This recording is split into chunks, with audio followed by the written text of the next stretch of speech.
One of the most important features of our craft is that unlike most other mediums, watercolor paints can only be made lighter by the addition of water.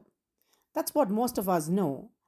But there's another character to this paint, and that is with very few hues or pigments, we can create many tonal variations in a painting.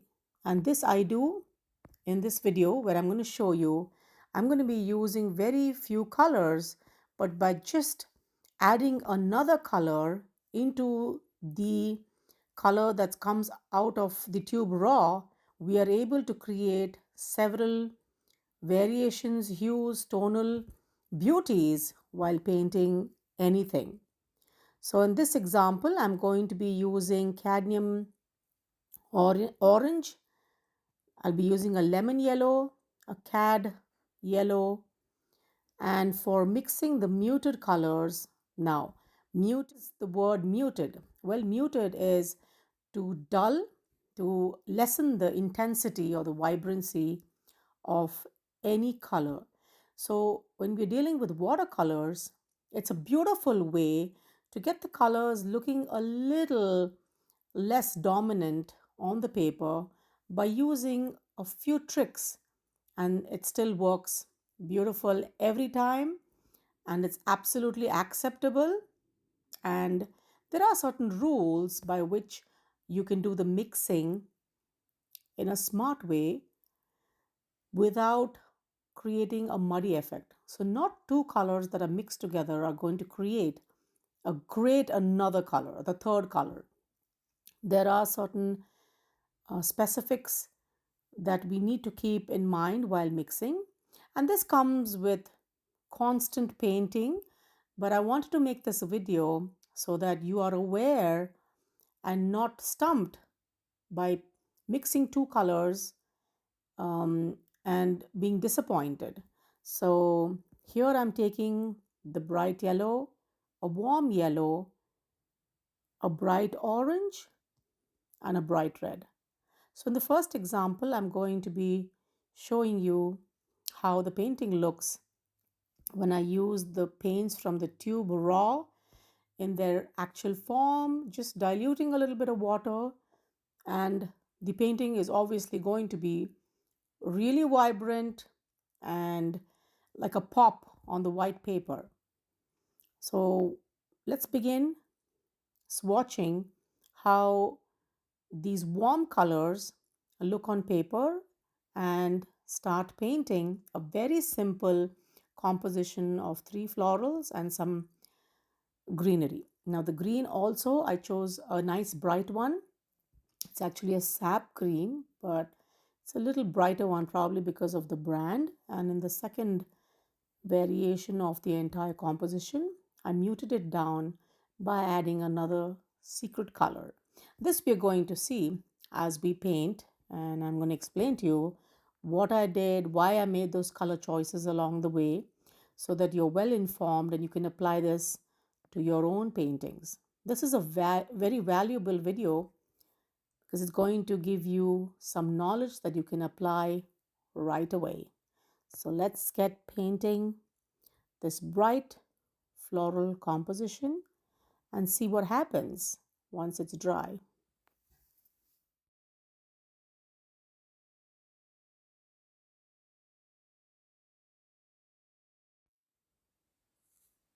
Dealing with the most essential color, the yellow color. The yellow color is something that you're going to come across in many situations when you're painting. So, this yellow that I am using is straight out of the tube, or if you're using a pan set, which are those cakes, paint cakes that are dried, then this is the color you're going to be getting. I'm using the lemon yellow, which is really bright, as you can see. It's a cool one.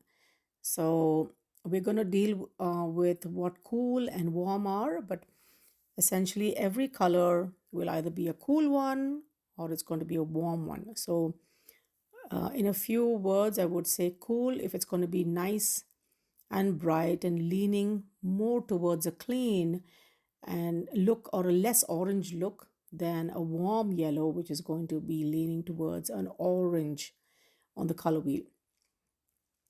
We'll explore how the yellow paints are going to be muted in the second example, but for now, you're able to see that I'm laying in the color, the next color, which is a really dark red, and the way it bleeds on the paper is again very bright and very vibrant.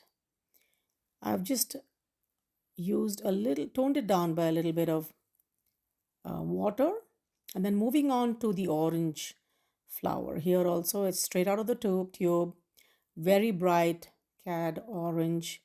You can use any brand. Usually, these are really bright oranges, and I'm going to show you how I'm going to mix the oranges with another color and darken it. But for now, as you can see, these are just popping on that white paper. When you're dealing with yellow paints, you need to be particularly careful. And in my experience, the yellow is such a delicate color, especially if you're dealing with the lemon yellow, because it really takes on any other color. It has a characteristic, I would say, of a chameleon, because whatever mixes into it, it just actually shows that color more than its own true color. So it's a fragile color. It's sensitive to the red. It's more sensitive than any other color than the reds and the blues and the oranges. And it's easy, to mess up or create a muddy look with the yellow. So we need to be very careful when we are dealing with the yellow. They also are paints that have a very light value, because a value scale, because they can thin down into almost a transparent white value within a few steps. So make sure that you do not contaminate the yellow. And I actually like to keep it in a separate container because I'm very um, I'm not very careful when I'm using the yellow and it gets mixed into the other colors. And then I'm like, oh my gosh, this color is not the yellow that I've been looking for. So that's just a little word of caution.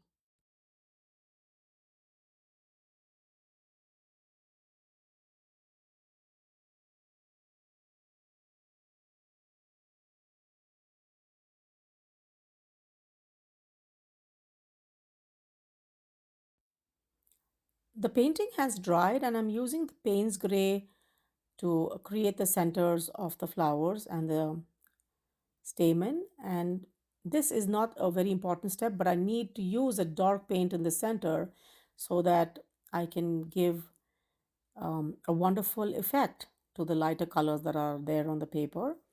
And I'm just using the Payne's gray just out of the tube to make the centers of these three flowers and the next three flowers that I'm going to be painting.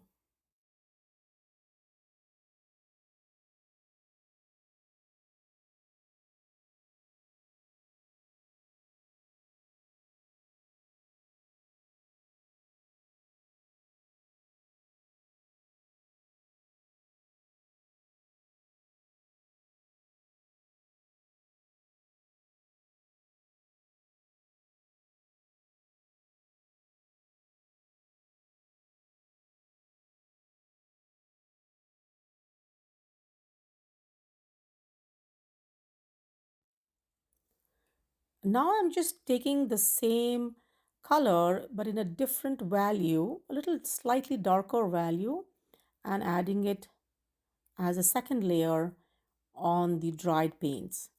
So you would have noticed that when we actually laid the paints, they were really vibrant. But always remember, once they dry, they look way more dull than when they were wet because the water has evaporated. So I'm going in there using the same colors, nothing new, and adding in the second layer on the dried one to highlight the entire petal.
We finished the first painting. Now let's move on to the second one. Now the second one is where I'm going to show you how I actually mute the colors, dull the colors to give a more sophisticated look to the paints. I don't want it to be as vibrant as it was earlier, but I'm really toning it down. And we're not talking about bringing it down with a touch of water, but here I'm actually adding in other colors to mute it down. So the secret to doing this is the reveal is right now is that I'm going to add the opposite color to this particular color on the color wheel a teeny bit to mute it down. So for the yellows, I'm going to be using a little bit of purple. You can use a little bit of violet or a teeny bit of yellow, but I'm muting down those yellows, as you can see, with these two colors. And more than the blue, I used the purple because it's giving me a nicer yellow. Because if I use more of the blue, then it's going to be a green. So I'm using the purple, muting down the yellows, and you can see how gorgeous and more attractive these colors look. They are more earthy, warm, and sophisticated.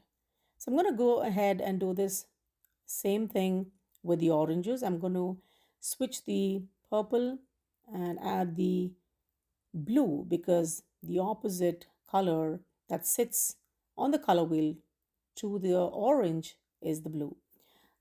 Now the question comes in as to which kind of blue am I using?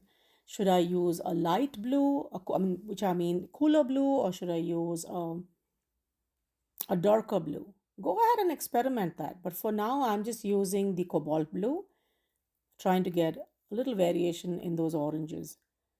See what you get if you mix the same yellow or the same orange with two different kinds of blues. And I'm going to show you the formula as to what works and what doesn't work at the end of the video. But for now, these are the colors that we're going to be using or try to create on the second example. And let's go ahead and do that.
I've begun laying the muted yellow on the paper, and as you can see right away, off the bat, I can just tell you that this is looking way more softer than the yellow that we used in the first instance.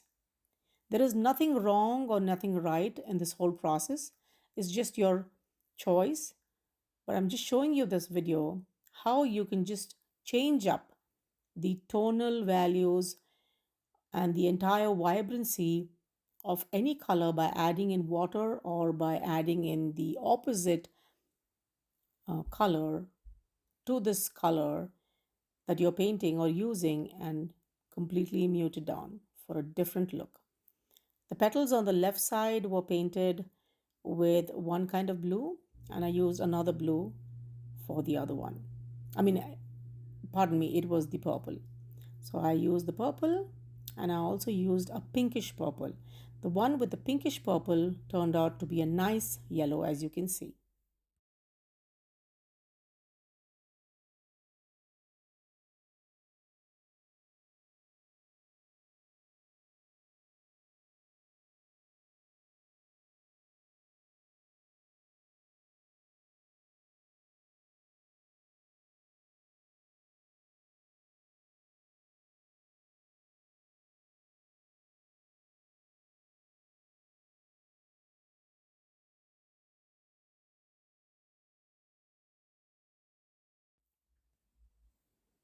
Now I have started with the red, and as you can see, the red is really muted down.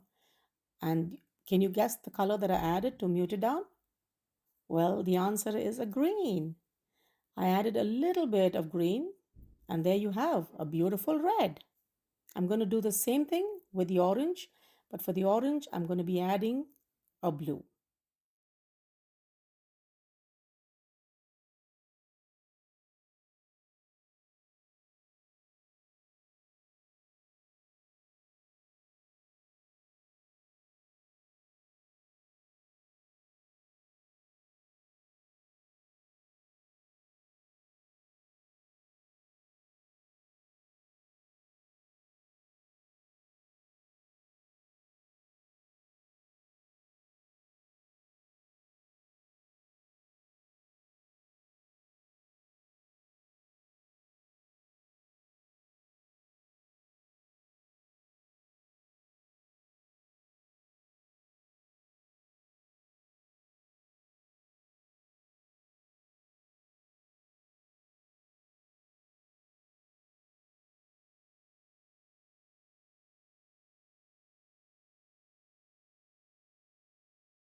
I'm going to begin adding the green, and you can see I'm going to do the same thing. I'm muting down the green by adding in the red, and there we have a dull olive green right now.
For the second example, I used the Payne's gray for the center of the flowers and made the stamen, and I used the same Payne's gray to make the veins on the leaves.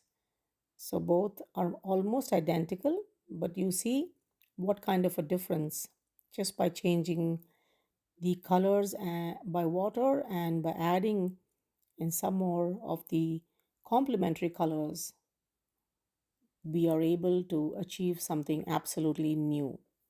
So we don't need a lot of colors. We can change up the colors by using this beautiful example. And you can try this for any color that you have on your palette. So this little card that I made as reference for myself when I'm painting colors. Usually I like to go intuitively when I'm painting, but this suggests that there's a red, which is a cool red and a warm red. There's a warm yellow and a cool yellow, and a warm yellow and a cool yellow, because I'm going to mix the cool red with the warm yellow, the cool red with the cool yellow, then the warm red with the warm yellow, the warm red with the cool yellow, and the four squares are the different kinds of oranges that we have. And the best results we got is by mixing the warm red with the warm yellow was the best orange. All the others were muted. So as you can see, the beautiful formula is use for a bright orange, you can use a warm red and a warm yellow. So with that, I think this formula you can use, you can experiment with different colors, and there you have it. Two different kinds of floral compositions just by changing up the colors. I hope you enjoyed this entire video as much as I have enjoyed showing you these colors and experimenting with them. What a beautiful way to paint bright flowers and muted flowers. Thank you for watching, and many more nice videos coming up. So don't forget to subscribe.